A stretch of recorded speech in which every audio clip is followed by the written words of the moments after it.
Pitanje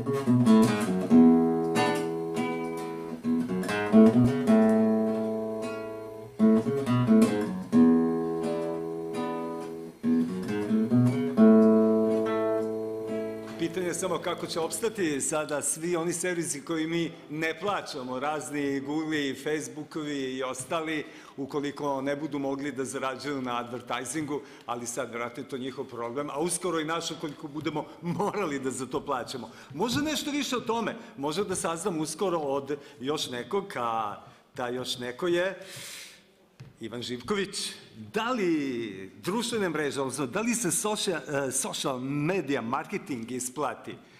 Pozivam gospodina Ivana Živkovića, inače je managing i kreativ direktora Pioneer Communications da dođe na scenu. A tu ste, da. Da, ovo se malo tehnički sa pripreme, ovo je sve ok, je li tako bilo? Da, dobar dan svima. Mislim da mi treba pointer. Ja mislim da je s ove strane ostalo... Eto je, dobro. Mislim da je Boris slučajno poneo ovako, ali nije. Ivan Živković, znači, da li se social media marketing isplati? Da. Odgovor je već unapred, da. Ne znam, evo vidjet ćemo. Inače, dobro što smo ostavili sve ovako svetlu pozadini, a Bina i dalje pliva, ali u svakom slučaju hvala na pokušaju.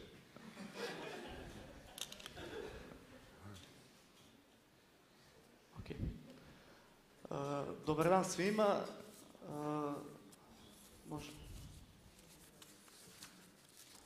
Ja sam Ivan Živković iz digitalne kreativne marketinške agencije Pioniri. Pretpostavljam da ste juče već neke moje kolege imali prilike da vidite i čujete njihova predavanja na neke druge teme.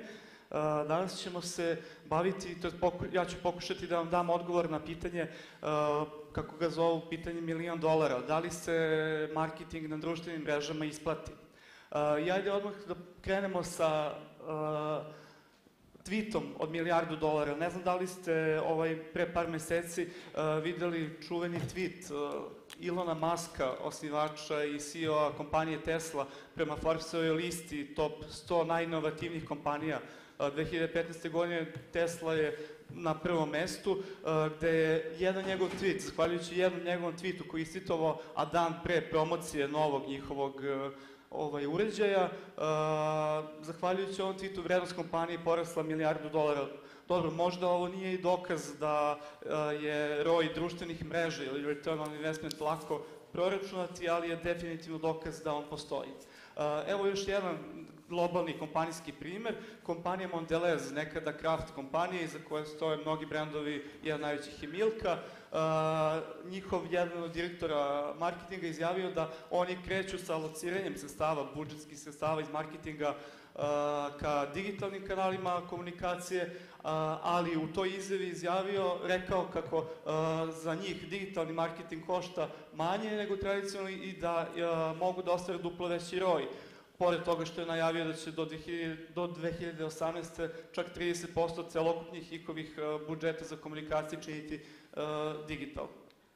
Još jedan primer, to je statistika, gde kažu da 90% svetskih kompanija koristi content marketing, nešto o čemu je pričao kolega prethodno, i da su ustanovili da je on 62% jeftiniji od tradicionalnih kanala komunikacije i ROI 3 puta veći.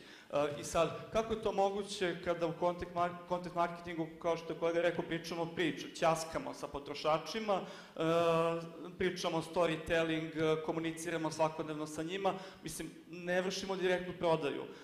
Možda je to najbolje sumirao Ted Rubin, jedan od velikih teoretičara društvenih medija, koji je skovao i poseban termin kako bi iskazao tu nelogičnost i nedoslednost, to da nije lako pronaći povratak investicija na društvenim mrežama. On je skovao termin ROR, Return on Relationship, gde on kaže da zapravo su na društvenim mrežama i danas u komunikaciji su odnosi ti koji su zapravo nova valuta, ne novčana valuta, nego odnosi koje gradite i ako ih negujete, ulažete u njih, oni će vam se isplatiti i moći ćete da merite povratak investicije. Ajmo sada nešto konkretnije, to je ta magična Return on Investment formula, kako ona glasi, da biste uopšte izračunali povratak investicija, to je onaj problem kako mi da našim klijentima obećamo ili pokušamo da dokažemo da to što za njih radimo ima nekog povratka investicija, iako oni danas to i znaju i veruju i vide prema svojim budžetima. Mislim da smo prešli taj neki veliki vremenski period od pre par godina, pre 4-5 godina, kada su klijenti dolazili kod nas i govorili, ok, mi želimo da budemo na Facebooku, danas dolaze kod nas i znaju tačno šta žele da rade na Facebooku, u ostalim društvenim mrežama, digitalu celom i uopšte tom celom online landscape-u. Da bi sad oni uopšte računali te povratak investicije i ulaganja u ovu vrstu marketinga, najpre je potrebno da izaberu cilj, da pronađu način kako će pratiti taj cilj i na kraju da dodele neku novčanu vrednost tome. Sad, možda i najveći problem kod izbora cilja, često su ti ciljevi ponekad, evo da nazovem i analogni i anahroni, potiču iz, kako da kažemo, tradicionalnog marketinga. Mislim, možda nije najbolji cilj, najlakše dokaziv kao meni treba povećanje prodaje u fizičkom storu, shopu, ali zato je vrlo legitiman cilj online kupovina, popunjen kontakt formular, website klik ili traffic ka sajtu, download nekog materijala, prijava newsletter, social media interakcije, tako dalje. Ovo su top 3 cilja prema istraživanju iz ove godine, gde su naše kolege iz cele marketinške industrije rekli da pod broj 1 najveći cilj ulaganja njihovog na digital, uopšte social media marketingu jeste stvaranje nekog brand awarenessa, drugi cilj jeste da generišu saobraćaj ka nekoj njima bitnoj web destinaciji i treći postizanje reacha ili prisutnosti njihovog brenda. Sada, ajmo da pokušamo da ove glavne, osnovne cilje razložimo prema nekim KPI-ima, to je kako je lako pratiti ove ciljeve. Sada, ako vam je bitan brand awareness, pratit ćete prisustvo brenda na mrežama, rast na mrežama, social media engagement, ljudi koji linkuju, šeruju, retituju vaše sadržaje. Ako vam je bitno stvaranje kontakata ili lidova, onda ćete pratiti broj ostvarenih kontakata, broj kontakata u skladu sa rastom potencijala na društvenim mrežama, ukoliko im je bitna prodaja.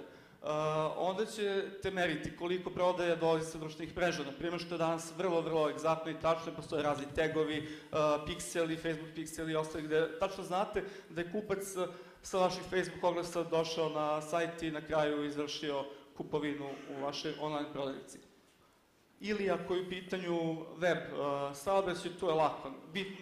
Bitno je koji je cilj i šta merite. Jedan konkretan primjer mogu da vam dam. Ako online shop ustanovi da njima svaki potrošač koji provede preko 8 minuta, na primjer na njihovoj stranici, on zapravo i kupi. To znači da će vaš KPI ovde biti merenje prosječnog vremena zadržavanja na stranici i cilj će biti da se on poveća preko 8 minuta.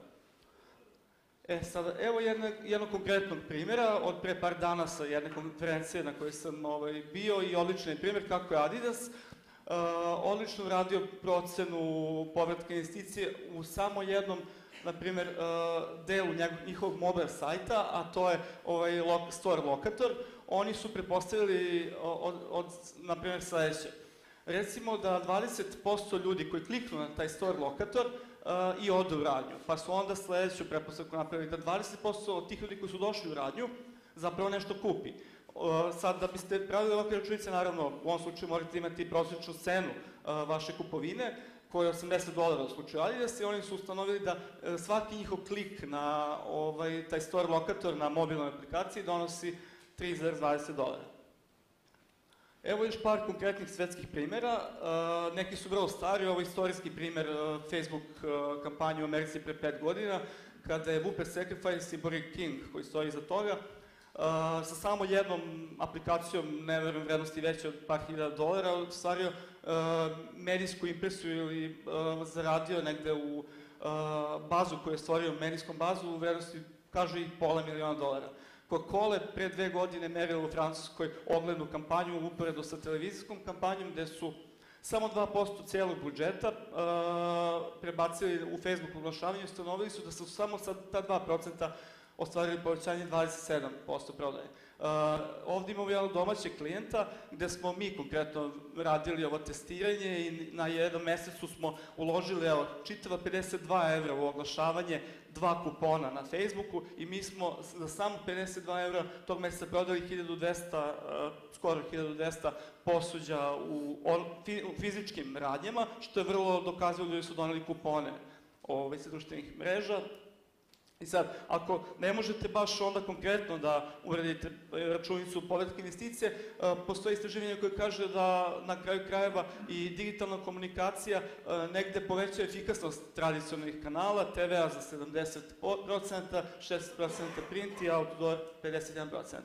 I negde pri kraju, da sumiram, mi smo naše klijente pitali zašto oni ulažu u komunikaciju na društvenim mrežama i šta je za njih, kako oni vide povratak investicije.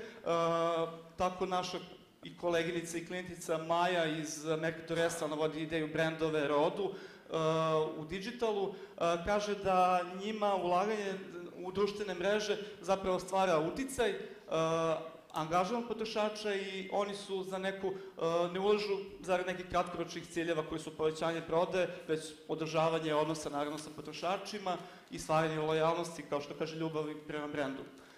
Drugi naš primer jeste klijentica Nina Nešković iz Metalac posuđa. Nju smo takođe pitali šta njima znači ulaganje u društvene mreže. Ona kaže da ne postoji brži način da dobiju reakciju od potrošača nego na društvenim mrežama i da je sada njihova komunikacija znatno unapređena. To je jedan od veoma čestih slučajeva i globalno da kompanije koriste društvene mreže kako bi čak i umanjili troškove tradicionalnog CRM-a ili call centara i podrške kupaca. I poslednji je naš kolega i klijent iz Atlantic grupe, to je CDVita, i on nešto slično tvrdi, a to je da po njima takođe ne postoji bolji alat od društvenih mreža za komunikaciju sa potrošačima. I sada da sumiramo, ovo je jedna tabela šta sve može biti ROI društvenih mreža, znači on nije uvek direktno prodaja, ali svim ovim rezultatima koje dobijete, oni skoro uvek vode prodaj. Efikasnost bilo čega u vašem poslovanju, reputacija, diferencijacija, redukcija rizika, stvaranje poverenja, lojalnost, zadržavanje klijenata ili zadržavanje na web lokaciji, asocijacije na brend, kreiranje mogućnosti, promene doživljaja, edukacija klijenata i tako dalje. I za kraj, Erik Kalman je jedan od prvih teoretičara društvenih mreža, Socialnomics, čuveni vide i Socialnomics 2011, 12, 13, koji kaže da return on investment društvenih mreža jeste u tome da će vaš biznis zapravo uopšte postojati za narednih 5 godina i on nije jedini koji u svetskom biznisu to tvrdi. Mnogi direktori velikih kompanija, pa i Apple-a to tvrde. Iako Apple još uvek nije na društvenim mrežama. Za kraj pogledat ćemo jedan naš video case koji zapravo govori o tome kako je rast jednog brenda na društvenim mrežama zapravo verovatno pomogao rast brenda i uopšte prodaje tog brenda u prethodnoj godini za čitavih 25%. Dobrodošli u Aura svet, svet konstranstva i lepote. Maskara ruževa pudera, svet u kome svako jutro počinje novom bojom i tako 1996. godine. Hajde da zavirimo u torbicu društvenih mreža Aura kozmetike. Ovde svi ostavljamo trajan i blistav sjaj i pored ozbiljne konkurencije. Želeli smo da pozicioniramo Auru kao domaći brend sa kvalitetnim proizvodima, pristupačnim cenama i beauty savjetom svake dame. Preuzeli smo Aura kozmetiku Facebook stranicu i setovali kao modernu i atraktivnu. Citatima smo prenosili pozitivne poruke, rubrikom beauty tips savjetovali dame kako da šminkom istaknu lepotu. Retro Aura je bila podsjetnik na početke brenda, Aura da sa Aura i Aura Look naš način da predstavimo novitete i ponudimo rešenje za make-up. A Instagram se pokazalo kao odlično bojno polje za fashion i beauty brendove, pozornici za fotografije, modne savjete i odličan put do srca fanova. Inspiraciju smo pronalazili u kancelariji, šetnji, na moru i party večeri. I bez šminkanja rezultati pokazuju da se trud isplatio. Preko 9.500 pratilaca na Instagramu i 150.000 fanova na Facebooku. Za samo godinu dana uvećali smo total reach za 106%, engagement za 48%, a broj fanova za 189%. I ne znamo koliko smo direktno pomogli prodaji, ali ona od početka 2014. godine porasla za 25%. Na Aura društvenim mrežama ležala je svakodnevna ženska žurka. Mnogo nove kvalitetne kozmetike spremne da iznenadi sve naše fanove.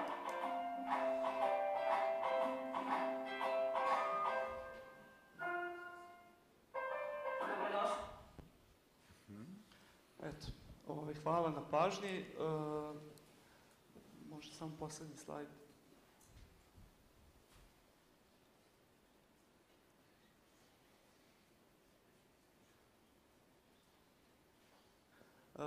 Nije bitno, sve ovome o čemu sam pričao, mnogo kejsova koji dokazuju uopšte rezultate komunikacije na našim mrežama, pogledajte na našem sajtu pioniri.com. Da li je to ovaj slajd bio koji ste htjeli, Ivane? Da, sjajno. Ovo je bilo jedna od izazovnih priča. Ovoga puta tu ispriča Ivan Živković. Hvala vam.